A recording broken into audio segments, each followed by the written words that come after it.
Il serait tentant d'annoncer, après bien d'autres, la fin de l'humanisme, en entendant par là la fin de notre croyance selon laquelle la période de la Renaissance aurait fondé une doctrine, ou du moins un type de position philosophique accordant un privilège à l'homme au sein de la création, appelant en conséquence à respecter une éthique fondée sur la valeur absolue accordée à la vie humaine, par opposition au divin, à des croyances reposant sur une forme de transcendance, ou par rapport même à des vivants non humains, de sorte que cet humanisme reposerait sur un universalisme restreint, un spécisme.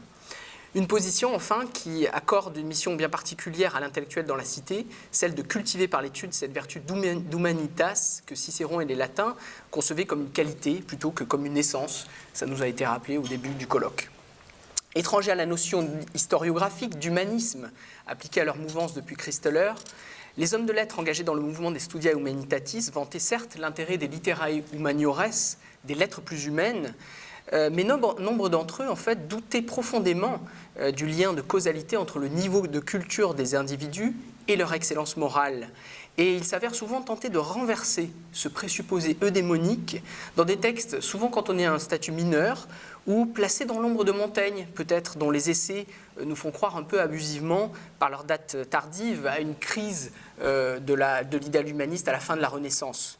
Et en réalité, il me semble que ce doute est consubstantiel au mouvement des Studia Humanitatis, qui entretient dès ses origines un discours qu'on pourrait qualifier paradoxalement d'anti-humaniste, au sens moderne de la notion, dans lequel la mise en question de la valeur du savoir humain, particulièrement des literae, de la culture livresque, s'accompagne d'un éloge de l'animal qui a pu s'autonomiser pour devenir une finalité propre.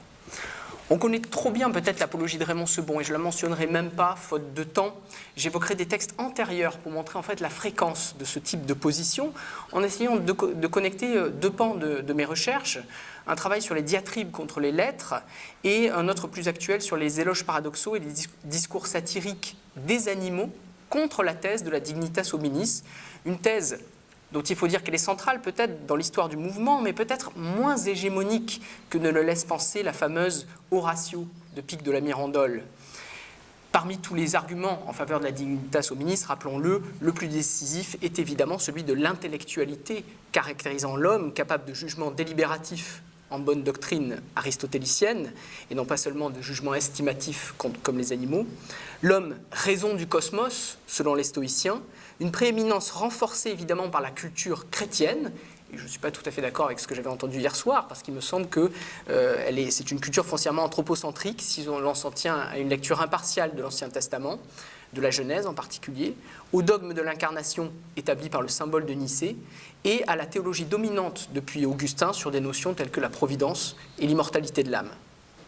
L'homme est-il vraiment ce Dieu terrestre, animal divin et céleste, messager des dieux, seigneur des choses inférieures, familier des supérieurs, et finalement miracle de nature qu'Ambroise Paré, par exemple, célèbre dans le livre des animaux? C'est une citation. Les contestations de cette thèse ont toujours l'allure d'un paradoxe, mais si elles se donnent des allures joueuses, il faut bien se souvenir que c'est peut-être aussi parfois pour échapper à des contraintes sensoriales. D'une part, nous allons voir une critique de la raison et de ses productions, les literae humaniores, qui valorisent par contraste l'innocence animale, qui est aussi l'ignorance, une ignorance heureuse. D'autre part, des éloges de l'animalité, éventuellement placés dans la bouche des animaux humains, qui relativisent la thèse de l'exception humaine en matière d'intelligence. Donc je montrerai en deux temps comment on retrouve toujours finalement un paradoxe dans l'autre, comment l'un appelle l'autre. D'abord, l'innocence animale comme contrepoint dans les discours sur la corruption de la connaissance et des lettres. Un discours que nombre d'humanistes essayent et ils sont tentés de penser par contraste que l'instinct qui norme le comportement animal pourrait être envisagé comme la garantie de son adéquation à la nature, de son sens de la mesure, voire d'une forme de perfection paradoxale. Alors, on le voit déjà chez Alberti, il me semble très tôt, vous voyez dans l'histoire de la mouvance humaniste, en 1440, il rédige en vulgaire italien le Theogenius, un dialogue dans un cadre infernal inspiré par Lucien, mais sur une tonalité très grave, où le personnage de Theogenius démolit un à un les arguments de la dignitas hominis avancés par son interlocuteur Microtyrus. Comme au début du livre 7 de Pline, ou comme dans le De Rerum Natura de Lucrèce, l'infirmité physique de l'homme à l'état de nature est alléguée, mais c'est surtout l'insatiabilité du désir qui justifie l'idée d'une folie des hommes, avec par contraste le contentement des autres vivants. Une suprême stupidité qui loge continuellement dans l'esprit des hommes, qui ne se satisfont jamais de la moindre chose. Et, fin de la citation, l'homme seul va toujours cherchant des choses neuves qui lui sont nuisibles. L'étude n'est en rien un remède, selon Théogénius, l'intellectuel repenti. Toutes ces veilles, toutes ces recherches, toute cette activité, cette production d'écriture et de livres, toute cette variété de remèdes n'y feront rien. Et remède est ici une notion qui renvoie à Pétrarque. Alberti, qui avait pesé les avantages et inconvénients des lettres dans un ouvrage de jeunesse, donne ici libre cours à la thèse des inconvénients des lettres.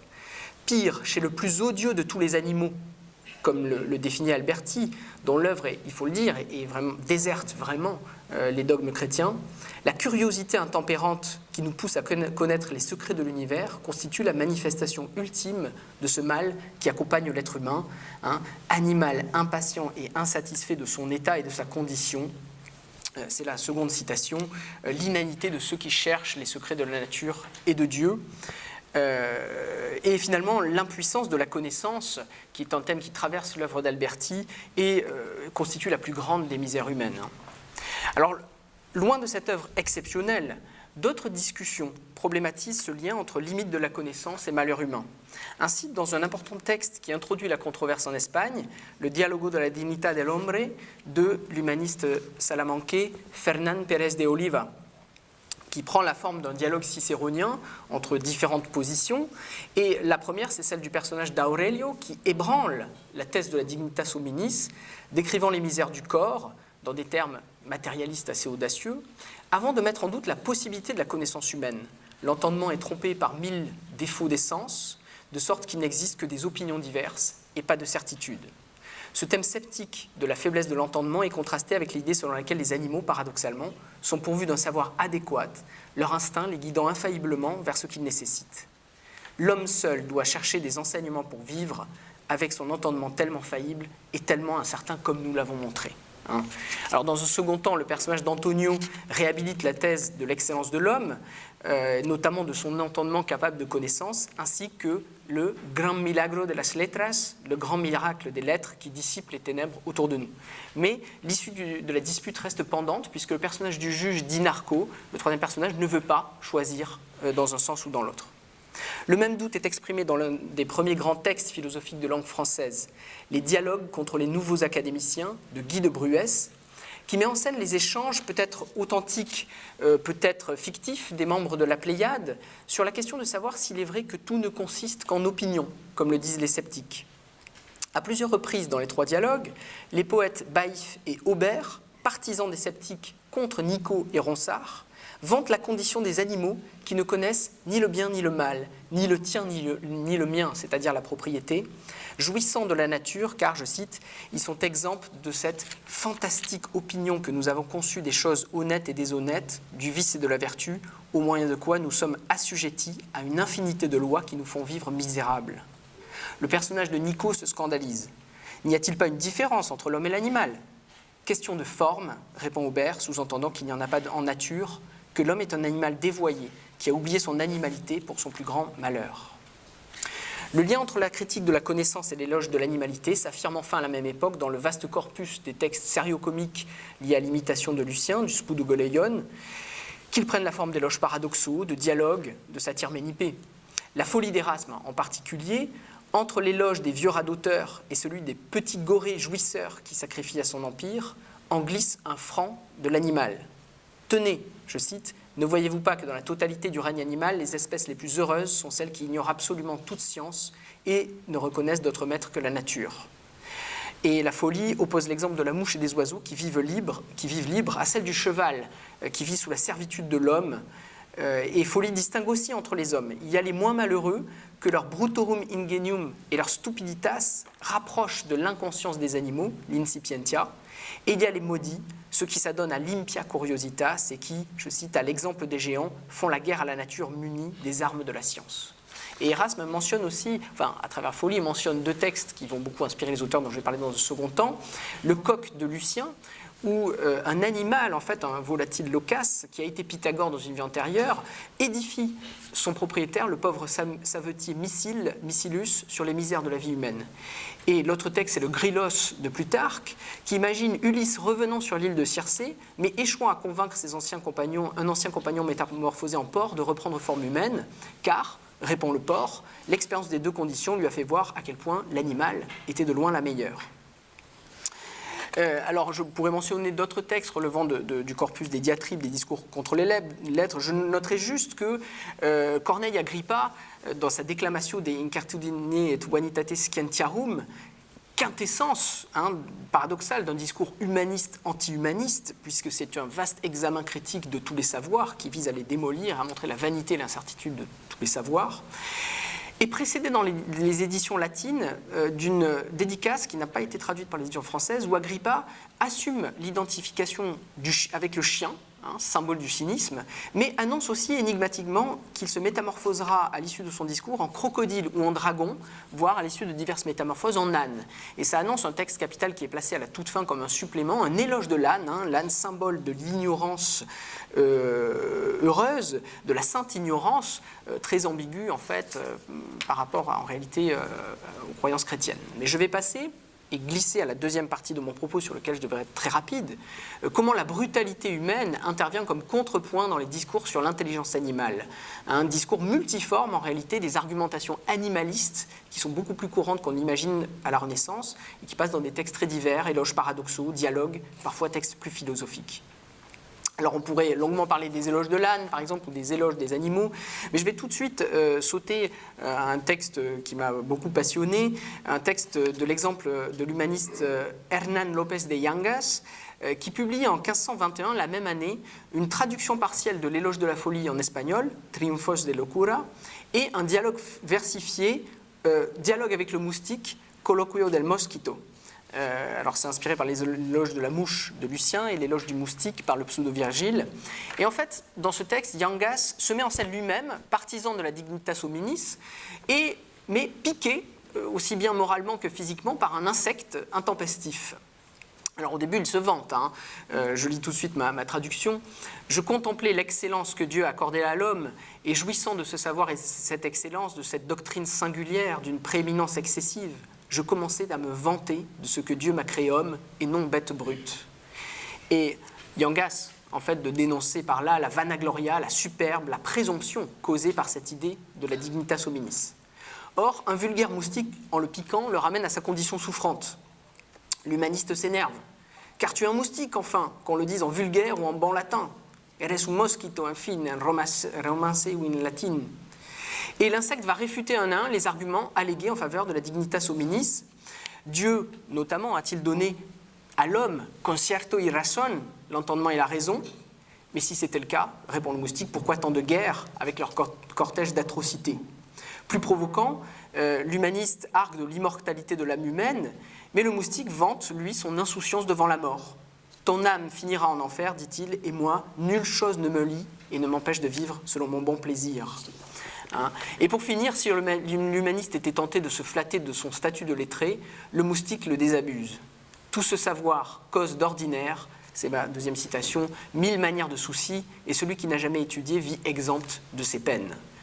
Et il finit par montrer que tout le savoir humain n'est qu'un tiendrait dans un point fermé et ne permettra jamais à l'humaniste de prévoir l'heure où la mort le touchera, et il lui rappelle finalement qu'il n'est que poussière. Et Yangas conclut que le moustique avait raison.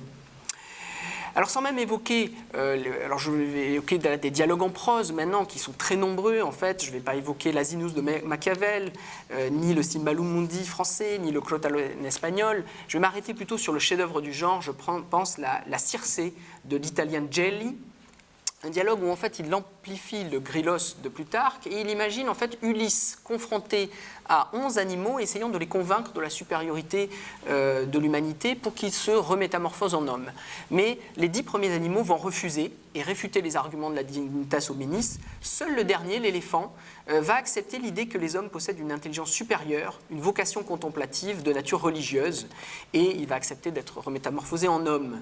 Conclusion qui sauve l'honneur de l'humanité, mais aussi la possibilité de publier le texte, car il ne faut pas oublier l'impératif de prudence qui conduit tous les auteurs de paradoxes en général à renverser leur thèse et à chanter la palinodie à la fin, pour éviter un procès en hétérodoxie.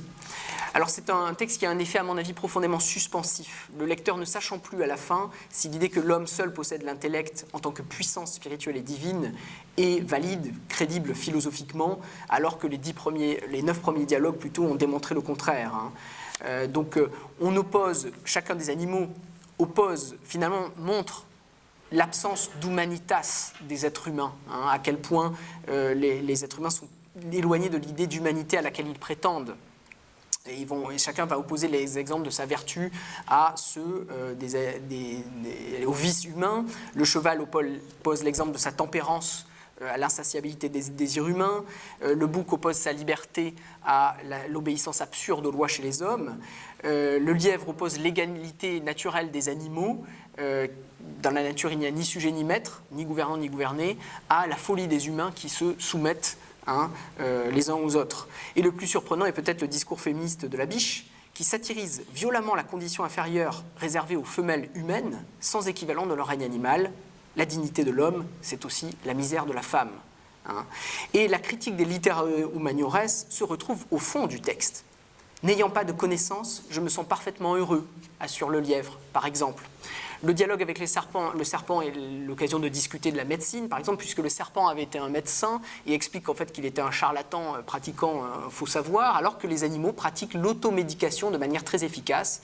Et là, Gély va recaser tout le catalogue antique, tiré de Plutarque, de l'automédication animale.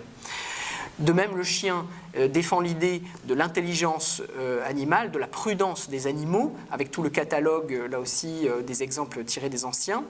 Et il réfute surtout l'idée qu'il existe une distinction entre la prudence animale et la prudence humaine. Finalement, les notions d'instinct, d'intelligence ne sont que des mots que les hommes emploient pour établir une distinction. Giambattista Gelli, qui était chaussetier de profession, laisse parler sa fascination pour l'idée que l'expérience est source d'un savoir plus sûr que la raison, que les arts mécaniques valent peut-être mieux que les arts libéraux et que la nature dispense un savoir plus juste que celui des livres.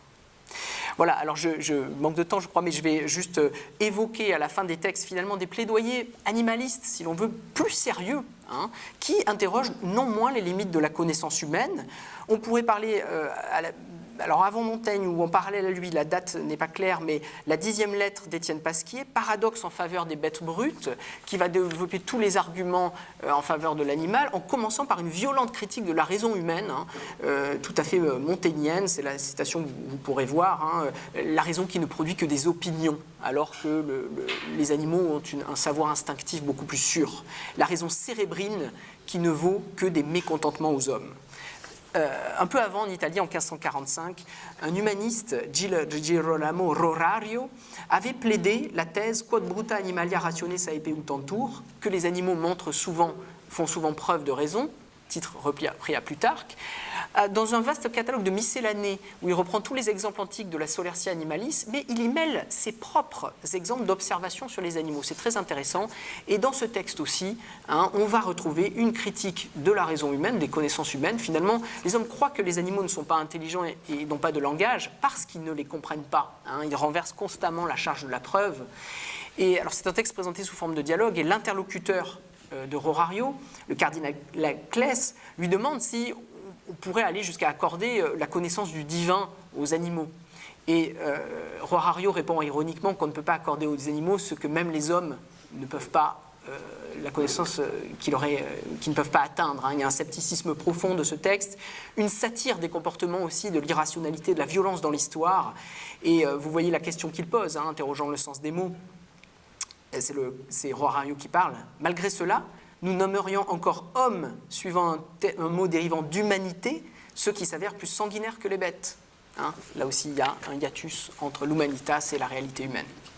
Conclusion, la rhétorique paradoxale plutôt ne cesse de déstabiliser les normes et de se déstabiliser elle-même. Tantôt, on fait l'éloge de l'innocence et de l'ignorance animale pour mieux critiquer le savoir et la rationalité censée fonder, dans la Scala Entis de la Renaissance, la dignité supérieure de l'homme. Tantôt, l'éloge de la dignitas animalis, glisse vers une réhabilitation de l'intelligence animale qui efface tout aussi bien les barrières spécistes, comme elle accuse par contraste la brutalité et la stupidité ordinaire des comportements humains. Alors qu'elle se fasse dans un sens ou dans l'autre, il me semble que ces écritures paradoxales interrogent un petit peu ce que nous appelons l'humanisme du mouvement humaniste, si vous voulez. Voilà, je m'arrête là.